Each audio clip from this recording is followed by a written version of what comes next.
রহিম। প্রিয় দর্শক, এটা আমাদের প্রিয় গ্রাম, জন্মভূমি দুলচাপুর গ্রাম। এটা নেত্রকোনা জেলার পূর্বদলা থানার অন্তর্গত হিরণপুর গ্রামের হিরণপুর বাজারের উত্তর পাশে আমাদের প্রিয় গ্রাম দুলচাপুর। এটা গ্রামের ভিতর দিয়ে এই রাস্তাটা হিরণপুর থেকে এসে বোলামের পিছন দিয়ে আমাদের এই একবারে গ্রামের ভিতর দিয়ে বুক চিরে বাগরা বাজার দিয়ে নেত্রকোনা সদরে প্রবেশ করা যায়।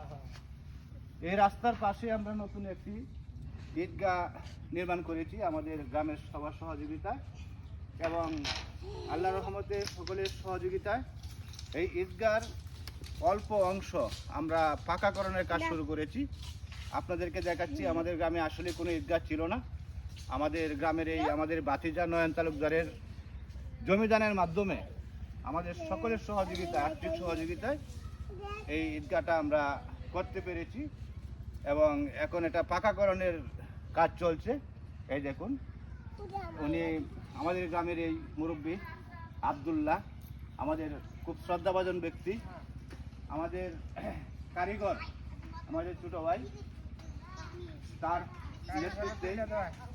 নেতৃত্বে এই কাজটি আসলে আমরা করছি। তিনি এখানে হেড মিস্ত্রি এবং আমাদের বাবুল তালুকদারও আছেন। এই যে বাবুল তালুকদার, উনিও আছেন এই কাজের সার্বিক সহযোগিতায়। আরও আছেন যারা সবাই এখানে বসে বসে তারা একটু বিশ্রাম নিচ্ছেন, তারা একটু পান কাটছেন, চা খাচ্ছেন।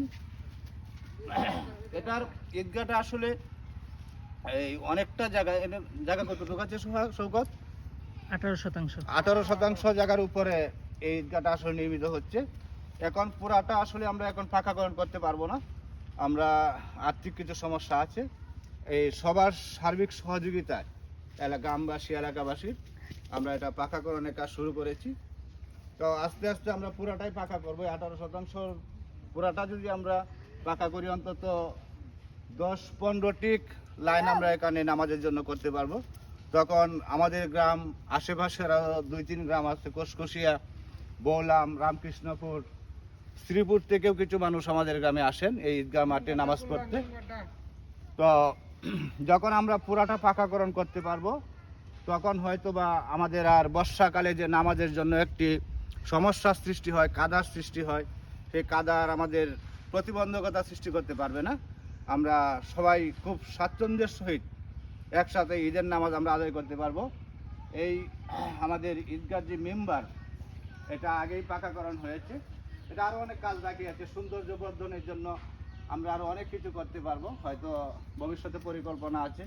ঈদগাহ কমিটি আছে, তারা সার্বিক পরিকল্পনা করে এটা কিভাবে আরও সৌন্দর্য বৃদ্ধি করা যায়, এলাকার মানুষ কিভাবে আরও স্বাচ্ছন্দ্যে খুব স্বচ্ছতার সহিত কাজ হচ্ছে, তারা কিভাবে সুন্দরভাবে আরও নামাজ পড়তে পারবেন, সেই ব্যবস্থা ঈদগাহ কমিটি করবেন।